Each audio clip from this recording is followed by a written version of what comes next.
Thank you. Thank you, guys. Now, Eva, the last time I cried like that on the stage was after the shellacking that he gave me back 4 years ago. So, good afternoon, everybody. As you all just heard, I'm Trey Grayson. I'm the director of the Institute of Politics, and want to welcome everybody to the John F. Kennedy Jr. Forum in the Harvard Kennedy School. Today's forum speaker is perhaps the most compelling figure, not just in the Republican Party, but in all of politics. In only his first term, Senator Rand Paul is already one of the frontrunners for the 2016 Republican presidential nomination, and is without question the Republican who best connects with millennial voters across the country. Not bad for an ophthalmologist from Bowling Green, Kentucky, who won in his first attempt for political office in 2010. I should know. For you see, this is not the first time that I've shared a stage with Senator Paul. From 2009 in August through May 2010, we shared many stages, from Pikeville to Paducah, from Covington to Corbin, as we crisscrossed Kentucky seeking the nomination for the Republican Party to the United States Senate. Now, when the votes were counted on primary election day, Senator Paul got a lot more votes than I did. But I think we both won that day. He went on to become a United States Senator, and I got to be the director of the Institute of Politics.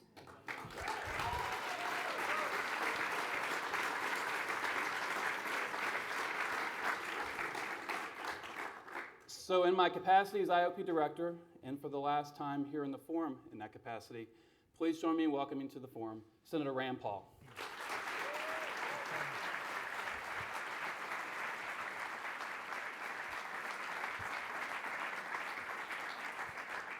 Thank you, Trey. I'm a little worried about this forum. You know, you never know where things can fly from. But I understand you guys are supposed to be very civilized, some of America's best and brightest, so I don't have to worry about that. But I still have a bone to pick with Trey. He had one bumper sticker that I can't forgive him for. It said, "Beat Duke, vote Grayson." All right, and you really have to understand, in Kentucky, they don't like Duke very much, okay? And I did spend a few years there, and that one still gets under my skin. But I'm trying to make a comeback. I've sent 2 kids to the University of Kentucky just to try to make sure we don't have any. We're fair. I think we're even on that. Yeah. Now, a couple of miles from here, you know, they dump the tea in the harbor, and some say, oh, just a bunch of crazy people upset about their taxes. Well, maybe. I think they were upset about taxes, but they were also upset about the process, about how their taxes were raised. They were worried about their rights as free Englishmen, mostly men in those days, but they were worried about their rights being infringed, so they didn't have the same privileges and the same ability to vote or not vote for these tax increases. It was about the process as much as it was about the tax. One of the taxes that came upon our forefathers was a stamp tax. And the stamp tax was a tax on any of your papers, and the only way they thought they could collect it, because people weren't rushing forward to get their papers stamped because they were pretty upset about it, one way to check and see if your papers had been stamped was to go in your house. But they had the tradition of warrants even back then, and so they said, well, let's just let the soldiers write their own warrants. And in those days, they called these the writs of assistance. And so James Otis wrote repeatedly, and for probably a decade, opposing these writs of assistance, because they were generalized warrants. They weren't written by a judge. They were written by soldiers. They didn't have anybody's name on them. They just went from house to house searching through your papers. It was a big deal to our revolutionary fathers. It was a big deal to the American Revolution. John Adams said that the spark that started the American Revolution was James Otis and his opposition to generalized warrants. It's the reason we have the Fourth Amendment. The Fourth Amendment said that we don't have generalized warrants in our country. The Fourth Amendment says that you have to have your name on the warrant, that you have to identify what things you want, and that there has to be probable cause. And that the warrant doesn't come from a policeman or a soldier, it comes from a judge. We separated the police power from the judiciary. A lot of what we did in setting our country up was to have checks and balances. We did not give all of the power to one person. They didn't give the power to declare war to one person. The president can't declare war. He's not supposed to, or she's not supposed to. The declaration of war comes from Congress. But it was this idea of checks and balances. But when we were attacked on 9/11, we sort of forgot about all this stuff. We ran around in hysteria, pulling our hair and saying, take our freedom, take our liberty, we want security. And so they did what Franklin said you shouldn't do. You shouldn't trade your liberty for security or you wind up with neither. So with the Patriot Act, we allowed for the first time warrants to be written by soldiers, essentially soldiers, the police. We allowed the FBI to write them. The FBI now writes warrants to the tune of tens of thousands. I think the overall number is in the hundreds of thousands of warrants that are written by the FBI. Now, does this mean that I think the FBI are bad people? No, I play golf on occasion with my local FBI agent. We have this discussion. It's like, I don't think you're a bad person, the same way I don't think the president's a bad person. But I don't want to give so much power. I want that power to be separated out, and I want it to be in a balance, in checks and balances, so not too much gravitates. Why do I care so much about this? Why is it a big deal to me? Because occasionally we've gone overboard. About 2 weeks ago, I had lunch with Eric Holder, and they were telling me in the Department of Justice that Hoover's office used to be right here. And I said, my goodness, with the ever-present reminder that Hoover's office was right here, why wouldn't we more viscerally oppose allowing eavesdropping or allowing the collection of all our records, given what Hoover did? Hoover spied on 300,000 Americans, mostly people in the civil rights movement, also people in the anti-war movement in the 1960s. We have had problems in our country where we've allowed too much power to gravitate. Many people say, oh, well, the NSA doesn't abuse the power. We're not listening to your phone calls. You're just being paranoid. They're collecting your records. They may or may not be listening to your phone calls, but they are on occasion, and there have been abuses. But even if there had been no abuses, I don't want them collecting your records for the possibility of abuse. We don't know who the next president will be. We don't know what particular pattern of bias people might bring into this, but we do know some of the things that have happened in our past. One of the other things that's bothered me in the last couple of years and that I've spoken out against is something called indefinite detention. In 2011, in our defense authorization bill, we allowed for the first time in our country someone to be detained without trial, without attorney, without charge, forever. You say, that's crazy. I've never heard of that happening. It hasn't happened yet. And the president says he won't allow it to happen, but he signed the bill. It's not for me good enough. It's not about this president. It's about who may well use that power.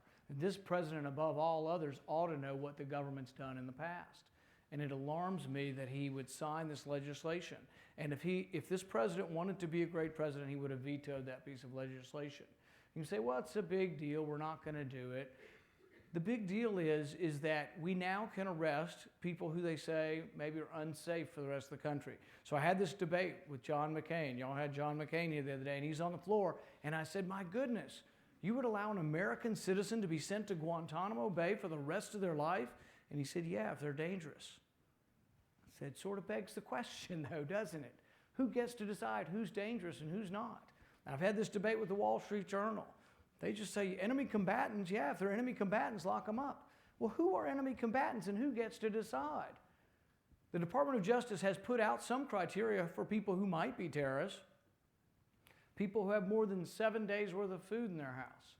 I met with some people who, some of them were Mormon today, and I said, they'd have to lock up the whole state of Utah. People have more than one gun in the house. People who have missing fingers on one hand. People have stains on their clothing are all things you're supposed to be suspicious. If you see these people, report these people. This is the kind of crazy foolishness and overzealousness we had in World War I when we had hundreds of thousands of people reported. We had people jailed who opposed the war. We had people jailed who opposed selective service. Eugene Debs, the socialist, the perennial socialist candidate, was put in jail for 20 years. Now, I have nothing in common. I like nothing about socialism or what he promoted. But my goodness, I would have stood there and defended a guy who's put in jail for opposing the war for 20 years. It took Harding to get him out finally after 10 years in prison. He ran for prison with a number of his jail cell number, and he got over 1 million votes. We have made mistakes in our past. With indefinite detention, I tell people, if you want to think of the problem, you want to crystallize it into one quick story. Remember Richard Jewell? Richard Jewell was the guy, everybody said he was the Olympic bomber. He was convicted on TV, had to be guilty. He was a loner, he had a backpack. He looked suspicious. He was kind of nerdy. Oh, that's right, he could be a student up here. Or me, I was a nerd too, so I'm not casting aspersions. But here's the thing. Richard Jewell was convicted on TV, but he wasn't guilty. But imagine if Richard Jewell had been a black man in 1920 in the South. You see, the reason why we have these rules is because bias can enter into the law. Minority rights need to be protected. Individual rights need to be protected. And the thing is you don't have to be a minority just because of the color of your skin. You can be a minority because of the shade of your ideology. So we do have to protect these things. We should protect against indefinite detention, and the president could have been a real hero.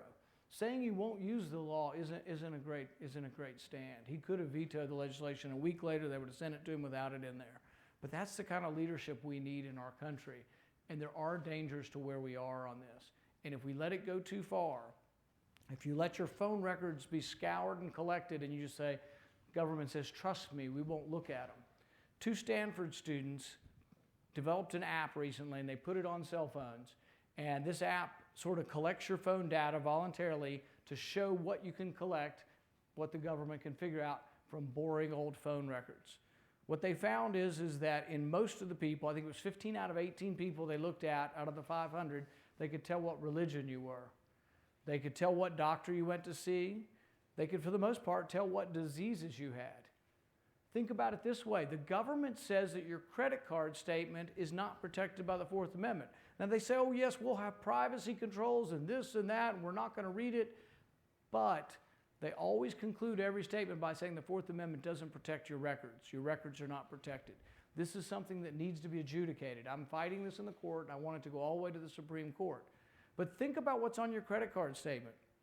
We can tell whether you smoke, whether you drink, whether you gamble, and how much. We can tell what magazines you read, what books you read, where you think about what's on your credit card statement. It's nobody's business what you do on your credit card statement. There should have to be an independent body, a judge. There should have to be probable cause. These protections are for all of us.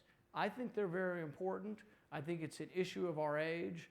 I'll continue to fight this issue, and I hope you'll join with me in saying enough's enough. We need to get our Constitution back. Thank you very much.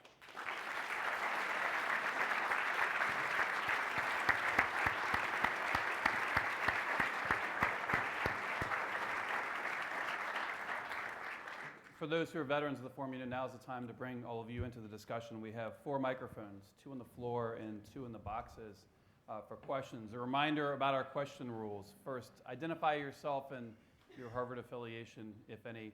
Second, your question does not contain a long speech in the middle of it, or at the beginning, or at the end. It actually must contain a question and does end in a question mark. And the third thing I'd say is we got a lot of people who want to ask questions. We've got a limited time this afternoon, so definitely keep them short. Jim, why don't we start with you and we'll work our way around. Thanks for coming, Senator Paul. It's an honor to hear from you. I wanted to ask you about your stances on abortion and how you see your role in that debate. You were talking earlier this week in Chicago about how you don't want to pass things that are outside the will of the people. And I was wondering how you see your role as a statesman and potentially as a future candidate in shifting the ground of the debate to more favorably towards your views. Right. I think when we talk about abortion, there are sort of a spectrum of where you can be on the issue. One spectrum would be that we allow no abortions without exceptions. That's not where we are, but that's what some people propose. Another end of the spectrum would be, I think, kind of where we are, that abortion is allowed up until the day of birth with very few restrictions. Most people don't realize this, but that's where the law is today. The law says that if you are 1 week before birth and that there's a health concern, but the concern doesn't necessarily have to be defined, and the concern could be that you're anxious or that you think you might hurt yourself if you have a baby. You can have an abortion 1 week before delivery. Does that happen very often? No, but that's sort of where the law is. I think that the American people are somewhere in between those. I am pro-life. I think there's something special about life. I think it comes from our Creator, and that'll always be my position. Now, as a legislator, I've introduced legislation that reflects that. where are the people? The people aren't exactly there. And so I think there needs to be discussion and persuasion. But I think sometimes it gets dumbed down too much that we are in one extreme or the other, and that our discussion needs to be more what does the vast majority of the public want. And I think there could be incremental change, and I think that's most likely to happen. Thanks. Up here in the box. All right, hello, my name is Jacob. I'm a freshman at the college. Thank you again for taking the time to speak to us this afternoon. Now, in your proposed budget, it only mentions the word stimulus 6 times, and 5 of the 6 times it's in a negative connotation about President Obama's policies. The only one time you mention it positively is about the stimulus that result from businesses abroad benefiting from American tax breaks. So my question is, do you support this type of stimulus that could still bolster the economy, or are you willing to, like Rick Perry did in 2012, decide that Keynesian economics is dead? I think the question is about how you define a stimulus. So for example, most people think of a stimulus as government's going to send you some money and we're going to stimulate the economy, or we're going to inject some money, or let's say we're going to give a $500 million loan to Solyndra and we will stimulate the solar panel industry. I think there's another way to stimulate the economy, and what I would say is that you can send your money to Washington, and then Washington can choose who they give it to and try to stimulate the economy. That's what we've tried. Didn't work so well. With President Obama's stimulus, we had about an $800 billion stimulus. When you divided it out, dollars per job created, it was about $400,000 per job. Wasn't very effective. Why? One of the reasons why I think President Obama's, or in general the Democrats' idea of stimulus, getting the money, taking it to Washington, and then sending it back doesn't work as well, is because 8 or 9 out of 10 small businesses fail. So if I say, Mr. Smith, here's $100,000, go create some jobs, I'll pick the wrong person 8 or 9 times out of 10. But there's another way to stimulate the economy, and this is what I would propose. Instead of taking money and then bringing some back and me picking who I give it to, which with the Department of Energy loans turned out to be 80% of them were contributors of the president, what I would do is give it back in the form of reducing taxes. So for example, Detroit is struggling right now. Detroit has nearly 20% unemployment, thousands of abandoned houses, 50,000 feral dogs. It's a disaster, but it's been run by the Democrats for 50 years. My question would be, are the policies working very well? So what I would do is I would go into Detroit or areas with high unemployment, and I would lower the taxes dramatically. I would take the corporate income tax to 5%. I would take the personal income tax to 5%. I would take the capital gains to 0, and I would take the FICA tax down 2 points on both sides, employer, employee. If you add all that up for 10 years, it's $1.3 billion. But it's not me taxing people in Boston and sending it to Detroit. It's just simply leaving money in Detroit that originated in Detroit. I think it would stimulate the economy more because the money, when you give a tax reduction, goes to people that you've all voted on. So in Boston, if there's a store that's succeeding, a Walmart or a Kroger or a Kmart, it's succeeding because you went there. So you all vote every day. That's what democratic capitalism is. You vote every day, and the people who succeed in business are the ones you buy their stuff. And so when you give a tax reduction, the people get more of the tax reduction, the people who pay more of the taxes. What does that mean? I think you'd stimulate and create jobs because the money would go back to existing businesses through tax reduction. So is that Keynesian? You know, it is stimulating demand, but it's trying not to choose the winners and losers. And so I think it's different than what has been offered, and I think it would work better. Up here in this box.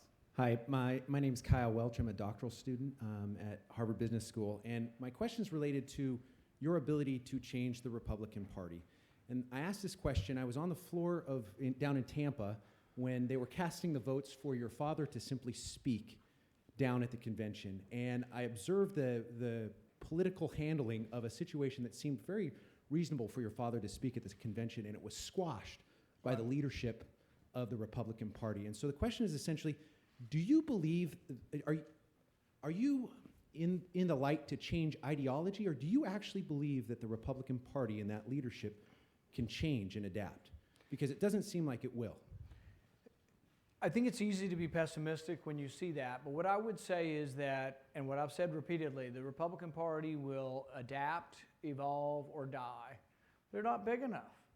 They have to be bigger. They have to include more people. I tell people that the Republican Party needs to look like the rest of America to have a chance. That means with tattoos and without tattoos, with earrings and without earrings, black, white, brown. You know, you go to a Republican event and it's all white people. Not because we're excluding anybody, but we just haven't done a good enough job encouraging people to come into our party. We need more young people. President Obama won the youth vote 3-1. But the youth vote's fickle. They're not all attached to party. And if you ask them whether they're happy about President Obama collecting all their phone records, I'll bet you we can win the vote in here on people. They might not necessarily go Republican, but I think if we ask people in here, are you happy about your phone records being collected? I'll bet you we get a 75% vote saying that people are unhappy. Then we have to say to them, listen to us on other issues. I don't think anybody gets to decide whether the Republican Party hears us or not. The message comes out. Republican Party is whoever comes on in the next generation, and that's what's happening now.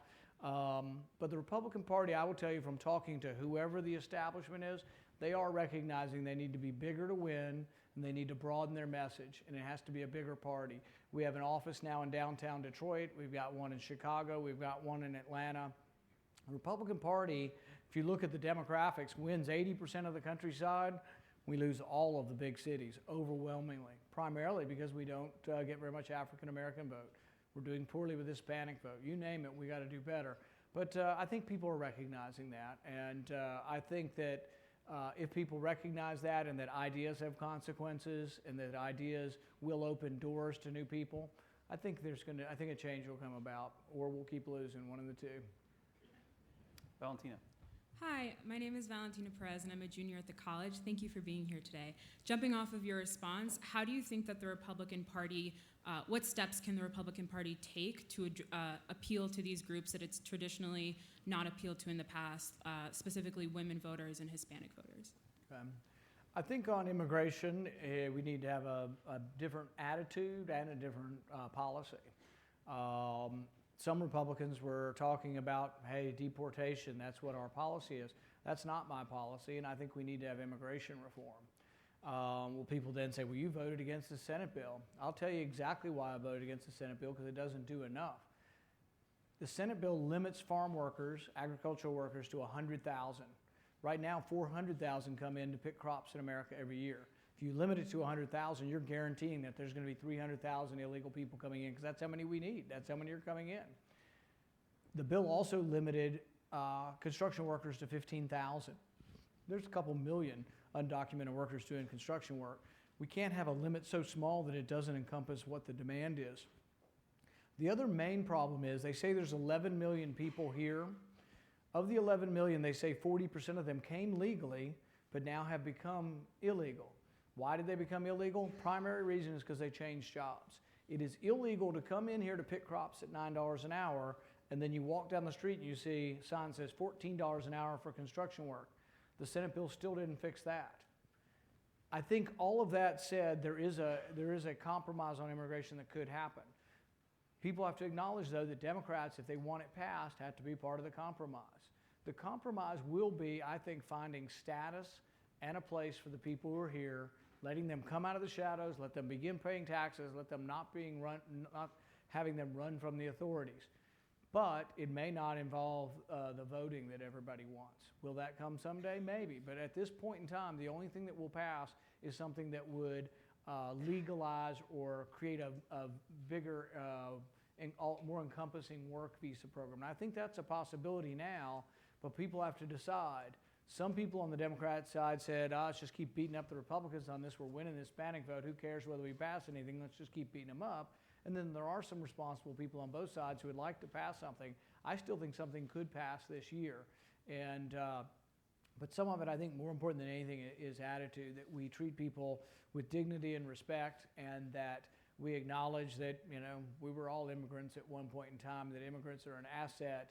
And you just look at this crowd and see that you see many different diverse faces. What a good thing that is for America. John. Hello, thanks for coming. My name is John Acton. I'm a freshman at the college. And in the past, you've supported various libertarian candidates in a couple of elections. I'm wondering if in 2016, the Republican Party doesn't adapt in the way you feel it needs to, and nominate someone who disagrees with you on issues such as privacy and what security should look like, would you consider voting for and supporting a libertarian candidate who was more ideologically consistent with yourself, or would you go with your party loyalties instead? I pretty much have always supported Republican candidates. I haven't gone out and supported Libertarian candidates. My dad did some, but I haven't so much. And I think that there needs to be, and I want the Republican Party to have a libertarian influence in it. But people have different ideas exactly what they mean to be libertarian. I always say I'm libertarian-ish, you know, and that, because that still can mean we might, you know, whatever pure libertarianism, there's some arbiter of that, but I'm probably not that. But I think a libertarian twist or a libertarian influence on the Republican Party is good, but I've pretty much just stayed with the party and plan on doing so. What about your father's? Like you supported your father when he ran as a libertarian. I did. You're right, and I did. You're right. You're right. I did, and I stand corrected. I did, and I hope I don't have to oppose him in anything, because boy, that would be.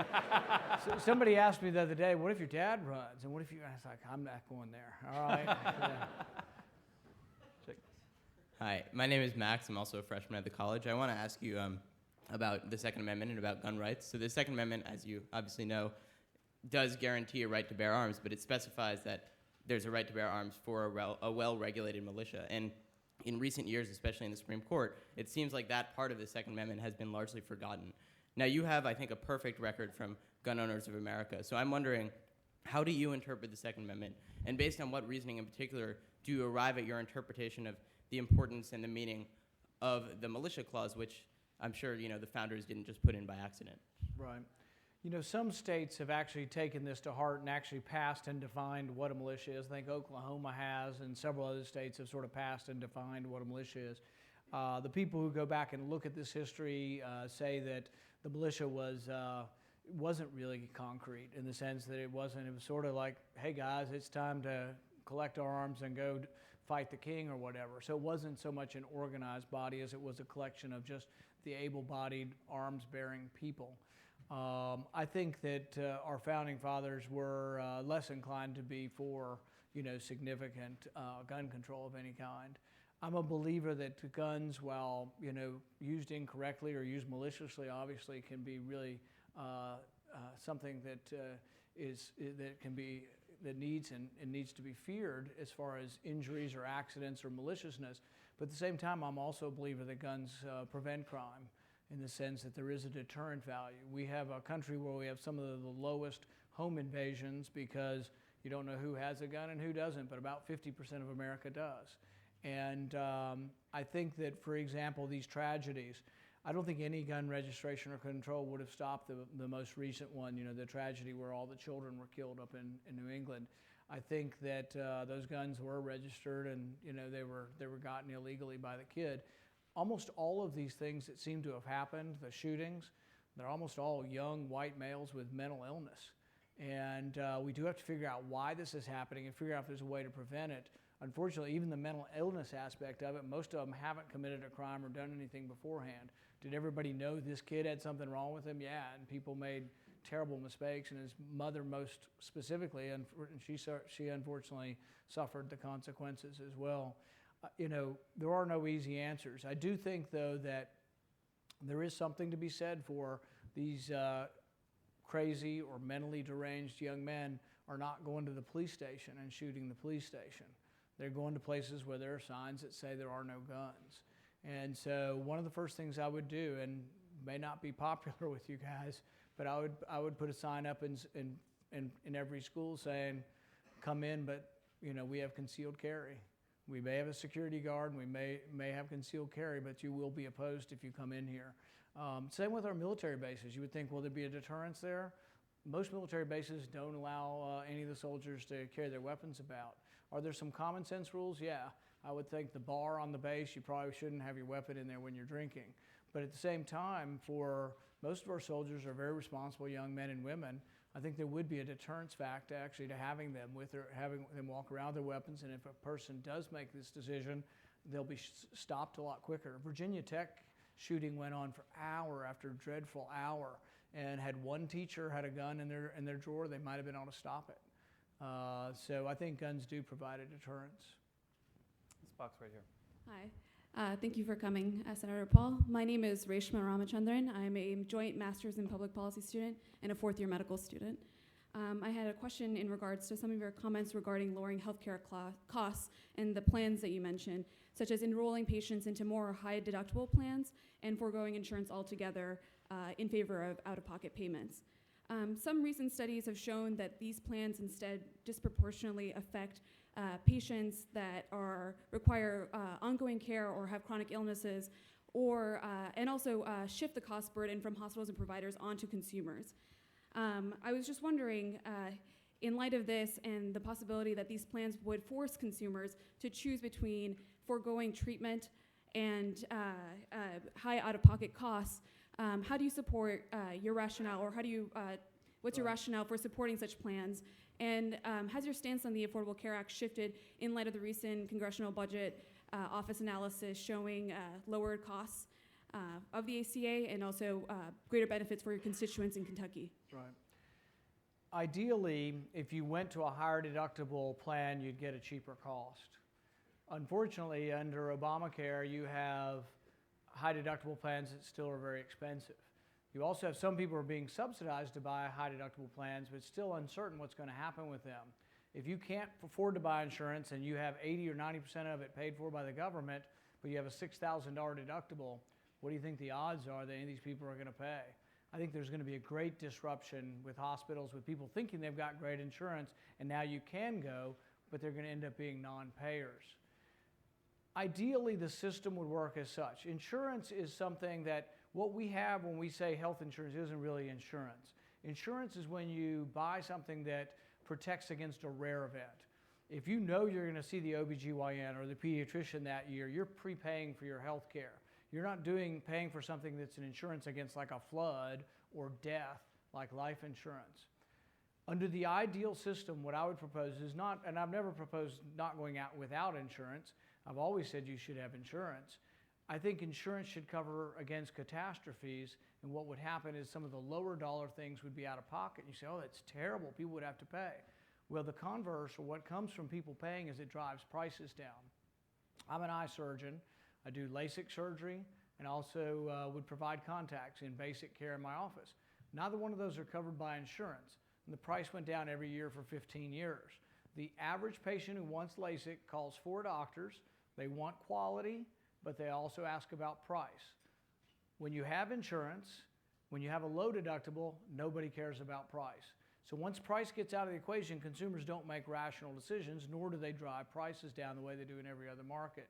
So what you do want is to empower consumers, and you want them to be knowing that what the cost of things is and participating in that cost, so they will drive prices down.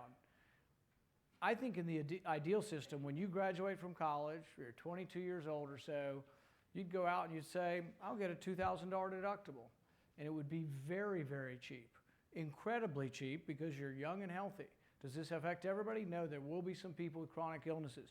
They are the exception, not the rule. So instead of making our whole system based on the exception, the rule is 98% of you will graduate at 22 and you won't get sick in the first year. You should put aside $2,000. Even if you make $24,000, you put aside $2,000. What should you do the next year? Get a $4,000 deductible. But you have to have freedom.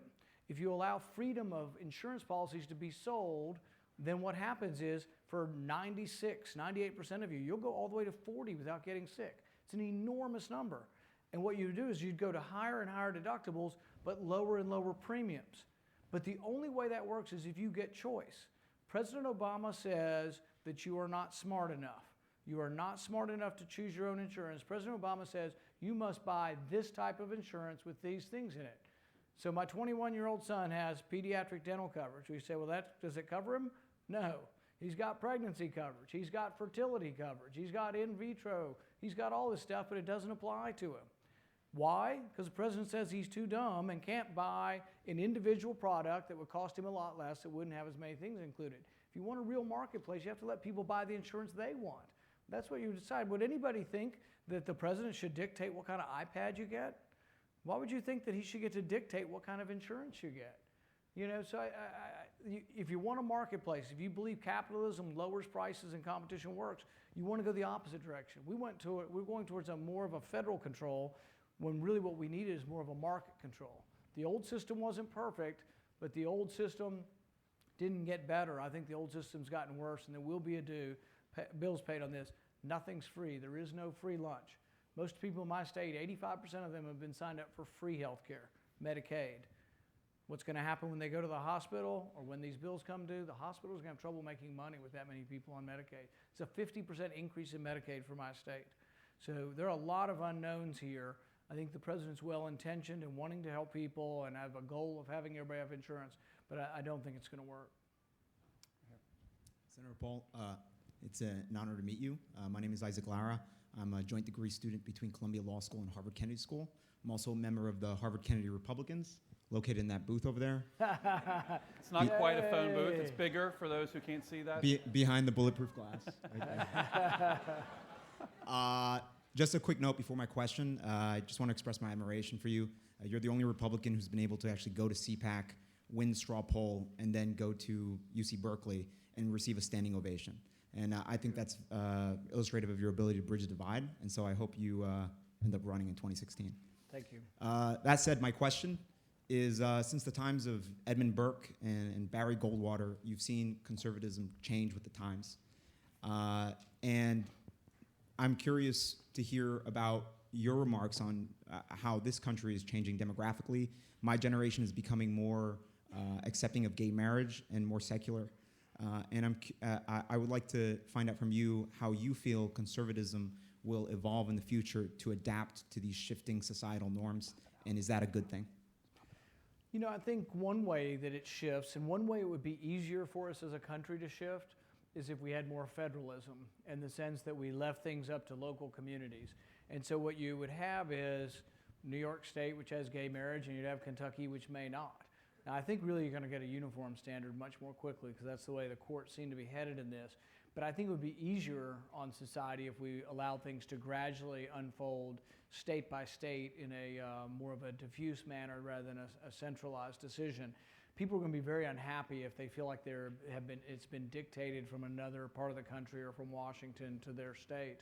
That being said, I think, yeah, people's views are changing. And what I've said is that, look, I'm personally very conservative. I'm old-fashioned on some of these ideas, if you want to put it that way.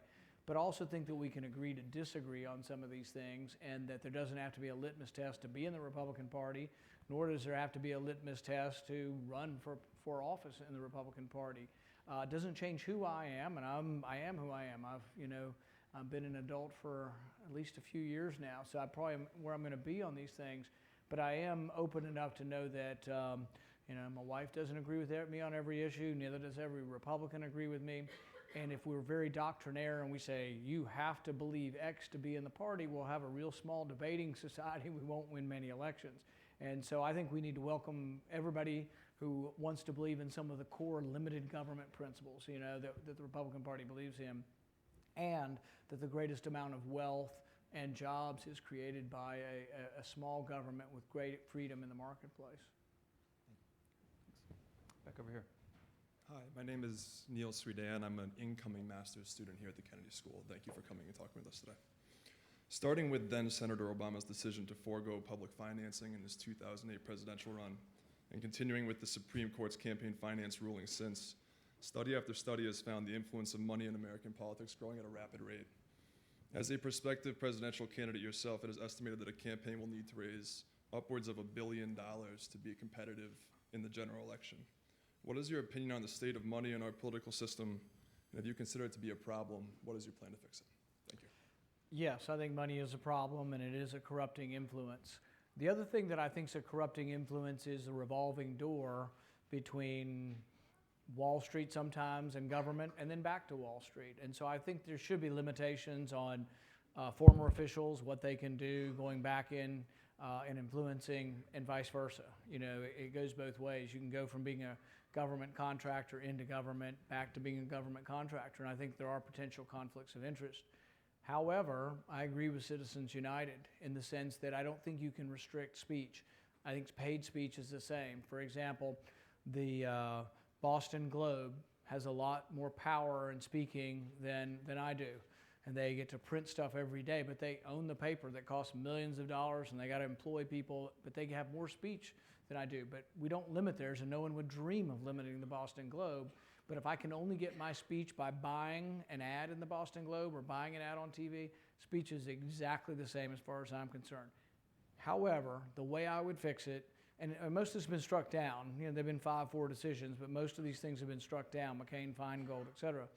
I think there's a way to fix this that would be constitutional.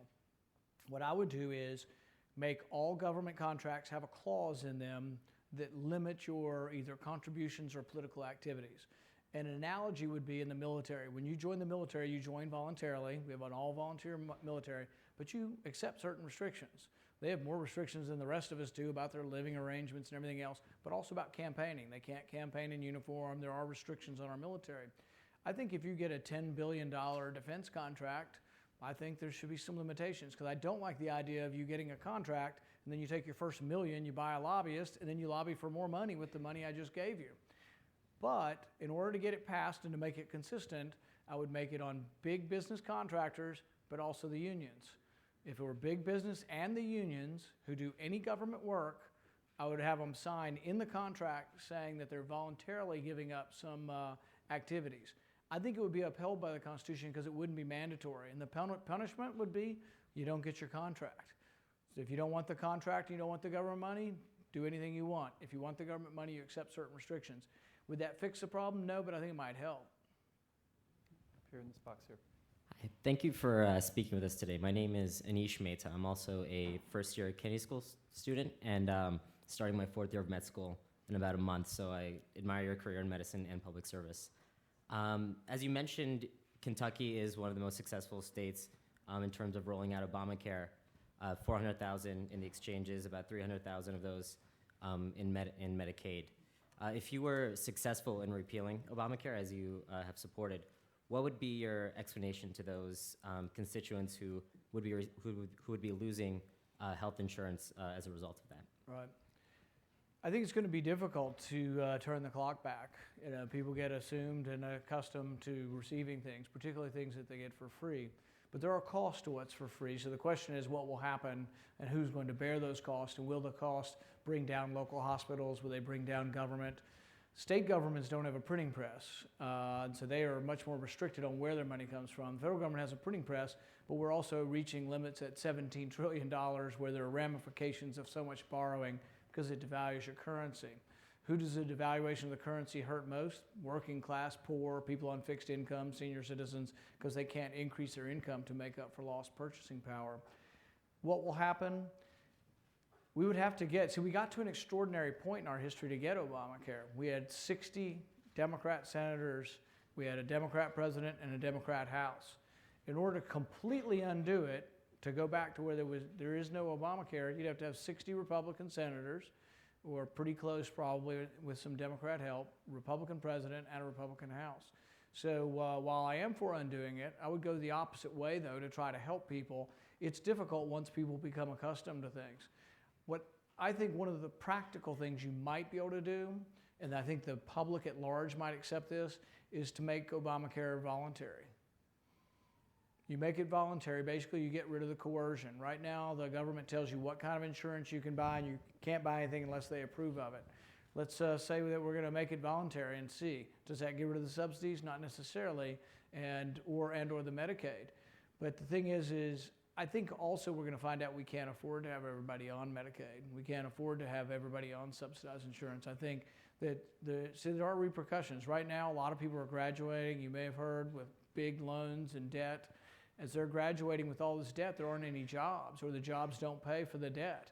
And part of the consequence of that is because your government's soaking up so much of the money, because so much is going into enterprises that the government funds and to debt. Some people estimate as many as 1 million jobs a year are being lost simply because of the burden of our debt. So ultimately, yes, I'm for getting rid of Obamacare. I'd get rid of the whole thing if I had the votes. But we'd have to figure out how we would help those people in another manner. For example, I've been proposing for 20 years that poor people, you should give physicians a tax credit for seeing them. In fact, I'd give you the choice. It used to be that I only saw about 5% of my patients were Medicaid. Let me choose either to bill the government for that or not bill at all and just take a tax deduction. Also, why not give the doctor a tax deduction if people come in and don't pay? If you sell stuff and you have non-payers, you write it off from your business and you can deduct it. A doctor sees, if I see 10 patients a week who don't pay, I can't write that off. So I spent that time and expected that payment and got rid of people who would have paid to see those people. Why not allow people a tax benefit for seeing the poor? Ultimately, it would be a lot cheaper. Instead of sending the money to your state capital and then back in the form of Medicaid to the doctor, you just give the doctor a tax deduction. We had a problem when we had about 15 million people, maybe actually it was more like 40, 45 million people without insurance. If you were to break it down and look at that problem and figure it out, there were other ways of doing it other than turning the whole system upside down, which is what we're doing. That's why I know a lot of people don't know what's going to happen from what we've done because it's such a dramatic change in our insurance. But of the 45 million people, about a third of those were people who made between $50,000 and $75,000 a year. They were young and healthy and chose not to get insurance because of the expense.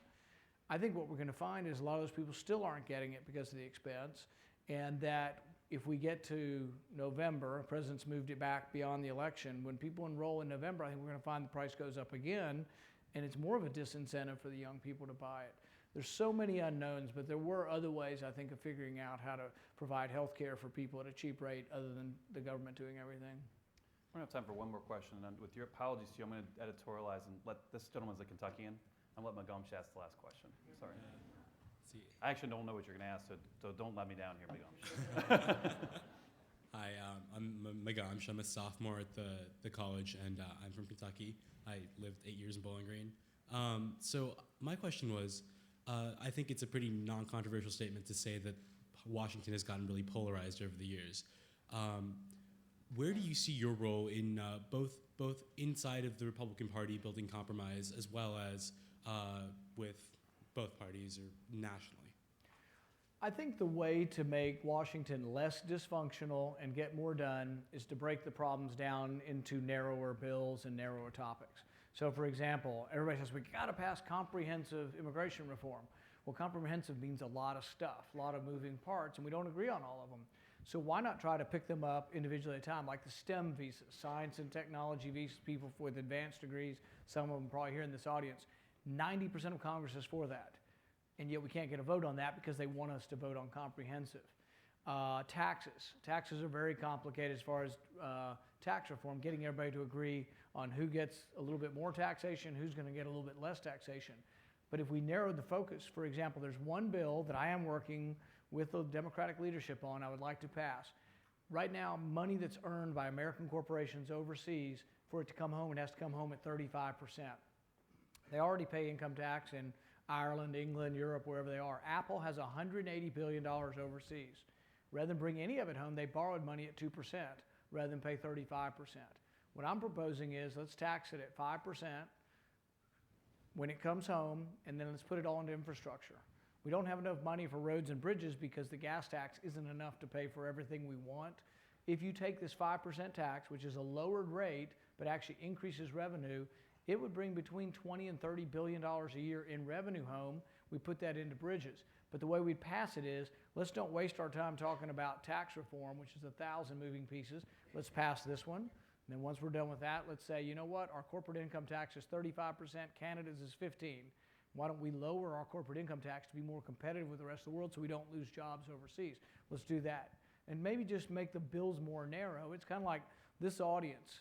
5% Republican, 10% Republican. This audience, oh, I'm sorry. Let's say this audience, but we have a bunch of different opinions, and if we wanted to agree to something, if we only agreed on 2, why don't we sit down and hammer out the 2 we agree on and pass them? That's not even happening in Washington. So I would say let's try to find areas of agreement and pass those, but make the bills more narrow so we can do it. Well, I'm sorry to all the folks who wanted to ask questions, but the senator's got a really tight schedule, so please join me in thanking him for coming here today. Thanks, everyone. Thanks,